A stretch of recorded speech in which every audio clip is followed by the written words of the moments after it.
പുതിയൊരു വ്ലോഗിലേക്ക് എല്ലാവർക്കും സ്വാഗതം. ഇന്ന് നമ്മൾ അച്ചിങ്ങ കായ മെഴുക്കുവരട്ടിയാണ് ഉണ്ടാക്കുന്നത്.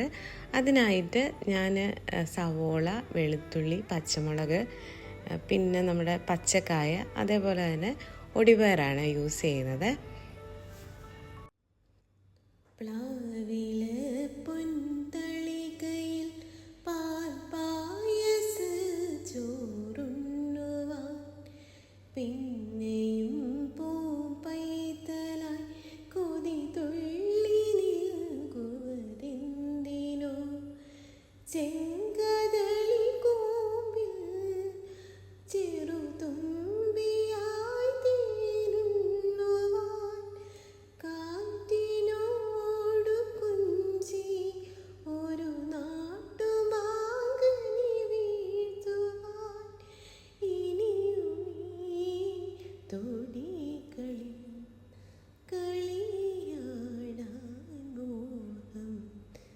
ശ്രീരാഗമോ തേടുന്നു വീണതൻ പൊൻതന്ത്രിയിൽ. ഇനി നമുക്ക് ഈ പച്ചക്ക ഒന്ന് വേവിച്ചെടുക്കാം. ഞാൻ അല്പം വെള്ളം കൂടി ചേർത്ത് പച്ചക്ക വേകാൻ വെച്ചിട്ടുണ്ട്. ഇപ്പം കണ്ടില്ല, വെള്ളം നല്ല രീതിയിൽ തിളച്ച് വന്നിട്ടുണ്ട്. ഈ സമയത്താണ് ഞാൻ ഇവിടെ അച്ചിങ്ങ ചേർത്ത് കൊടുക്കുന്നത്. കാരണം അച്ചിങ്ങയുടെ കായയുടെ വേവ് വ്യത്യാസമായതുകൊണ്ട് തന്നെ കായ ഒന്ന് പകുതി വെന്തതിന് ശേഷമാണ് ഞാൻ അച്ചിങ്ങ ചേർത്ത് കൊടുക്കുന്നത്. ഇനി നമുക്കൊന്ന് മൂടി വെച്ച് കൊടുക്കാം. ഇടയ്ക്കൊന്ന് ഇളക്കി കൊടുക്കണം. കാരണം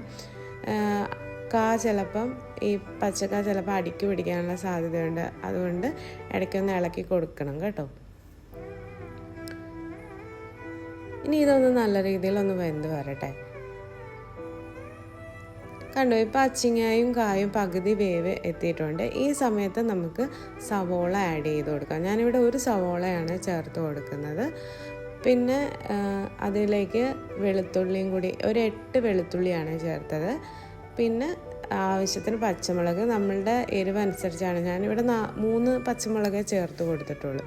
കണ്ടോ, ഇപ്പോൾ അച്ചിങ്ങയും കായും എല്ലാം വിട്ട് കിടക്കുന്നുണ്ട്. സവോളയൊക്കെ വാടി വന്നിട്ടുണ്ട്. വെള്ളമൊക്കെ നല്ല രീതിയിൽ വറ്റി വന്നിട്ടുണ്ട്. ഇതാണ് ഇതിൻ്റെ പാകം. ഇതിലേക്ക് ഞാൻ അല്പം ഉപ്പും കൂടി ചേർത്ത് കൊടുക്കുകയാണ്. ഇനി അതൊന്ന് നല്ല രീതിയിൽ യോജിപ്പിച്ചതിന് ശേഷം ഒന്നും കൂടി ജസ്റ്റ് ഒന്ന് മൂടി വെച്ച് അതൊന്ന് ഓഫ് ചെയ്ത് വയ്ക്കും. ഇനി ആ സമയത്ത് നമുക്ക് അതിന് വേണ്ട താളിപ്പ് ചേർത്ത് കൊടുക്കാം.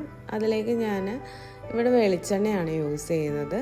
പിന്നെ ചുമന്നുള്ളി ഒരു 4 എണ്ണം, വറ്റൽമുളക്, പിന്നെ 2 ടീസ്പൂൺ മുളക് പൊടി, ഒരു 1/4 ടീസ്പൂൺ മഞ്ഞൾപ്പൊടിയും കൂടെ ചേർത്ത് അതൊന്ന് ആ പൊടിയുടെയൊക്കെ ഒരു പച്ചമണമൊക്കെ മാറിയതിന് ശേഷം ഞാൻ നേരത്തെ വേവിച്ച് വെച്ചിരിക്കുന്ന ഈ അച്ചിങ്ങയും കായലേക്ക് ഇട്ട് കൊടുത്ത് അത് നല്ല രീതിയിൽ ഒന്ന് മിക്സ് ചെയ്ത് എടുക്കുകയാണ് ചെയ്യുന്നത്.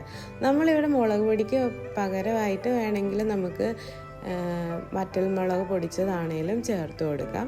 പിന്നെ വെളിച്ചെണ്ണയിൽ ഇത് ഉണ്ടാക്കിയെടുക്കുമ്പോഴാണ് നല്ല ടേസ്റ്റായിട്ട് വരുന്നത്. ഒരു 15 മിനിറ്റൊക്കെ കഴിയുമ്പോഴത്തേക്ക് നമുക്ക് ഇത് സെർവ് ചെയ്യാവുന്നതാണ്. വീഡിയോ ഇഷ്ടമായെങ്കിൽ എല്ലാവരും ലൈക്ക് ആൻഡ് സബ്സ്ക്രൈബ് ചെയ്യാൻ മറക്കരുതേ. Thank you for watching.